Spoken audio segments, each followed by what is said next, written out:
Eating more protein is one of the best things you can do to help change your body composition, but I'm telling you, like, as a coach, I have a lot of problems getting people to eat more protein. It's almost like pulling teeth sometimes. So what I want to do in this video is kind of reframe your mind the way you look at protein, because I think psychologically, you're looking at things the wrong way, and this is probably the biggest reason why you do struggle with protein. And then after I talk about that, I'll help you implement some strategies that can help get that protein up. So make sure you stick around to the end of the video.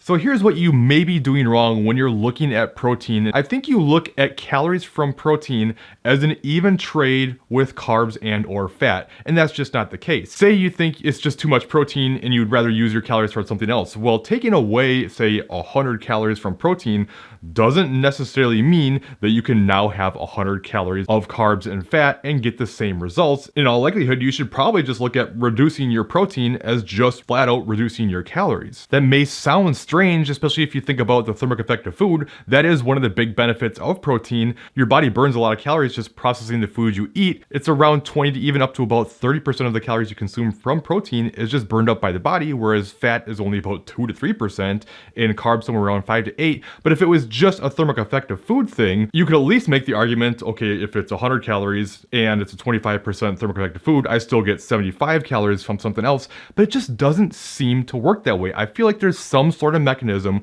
we may not understand yet that makes protein a much different story. And if we look at the research, this is what it's been consistently showing. It seems like every time you look at studies where they increase calories through protein, there's never even additional body fat, and even sometimes they eat more calories but more protein and get better results. For instance, this study done in female lifters, one group increased their calories and their protein, another group decreased their calories and decreased their protein, and the group that ate more calories and more protein lost more body fat than the group that reduced their calories. There was another study that looked at doubling the protein intake, trying to see if more protein would equal more muscle gains. So they took from 1 gram per pound to 2 grams per pound, and while doubling their protein didn't help them build any more muscle, the group that had double the protein actually averaged about 800 calories more per day than the other group with no additional body fat gained.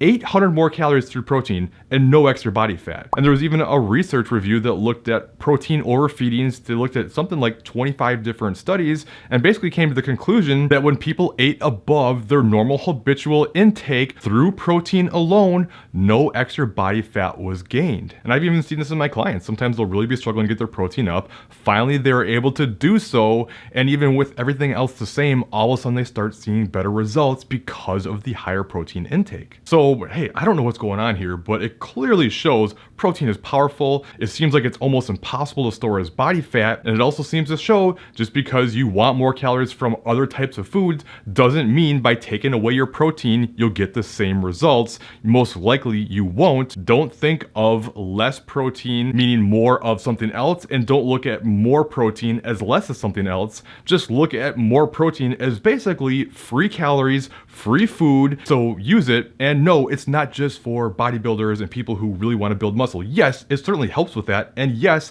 the more muscle you have, the faster your metabolism is, but clearly there's more benefits to it than just muscle. Anyway, let's talk about some things you can implement to help get that protein number up. And one thing I really recommend is bulk cooking in advance so you don't have to constantly cook meals all the time. You go like 1 time per week and just batch cook a bunch of your favorite big protein source. Like for me, I usually do a big thing of chicken every single week, and that's my lunch every single day. And I'm able to get a good protein source in at least for one of my meals. And in the grand scheme of things, it saves a lot of time. In a similar manner, you can plan out your meals ahead of time. So instead of constantly trying to figure out every single day what I should eat and trying to wing it, you get busy, you're not really sure what to do. Well, if you go in the day before and plan out what you want to eat for the day, the following day, plug it all into your tracker and set things the way you want them to be, now you not only set yourself up for success, you can make adjustments to your food until your numbers line up, and less likely to reach for the less macro-friendly foods and more convenient options when you get busy. Also, don't be afraid of whey protein. So many people look at whey protein as like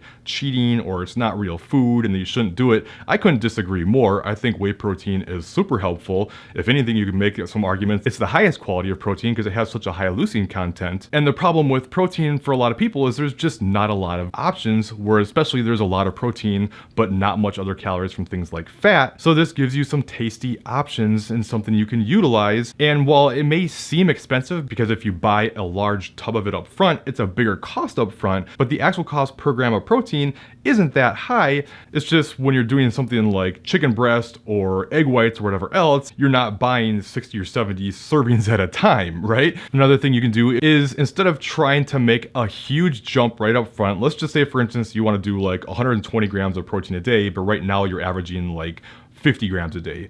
Well, over doubling your intake right off the bat, that can seem pretty overwhelming and extremely challenging to do. So instead of going, I need to eat 120 grams right now, maybe you make some smaller increases until it gets there. Maybe you increase like 10 grams a week until you get where you want to be. And this can help it not feel quite so overwhelming and help you get that protein up. Another thing I see a lot of people struggle with is they look at things that they consider to be higher protein, and a lot of labels will even say this. They'll say high protein food, but when you look at the total calories you get for the amount of protein you get, it's not high protein at all. One of the things I usually go to is people will say nuts or peanut butter is high protein, and that's just completely wrong. And it's not even close to high protein for the amount of calories you get. And in fact, if you break down the macronutrients, there's actually less calories from protein than both carbs and fat, so it's actually a worse source than the other two. So would you rather get 200 calories for like 7 grams of protein, or do something like egg whites where it's basically all protein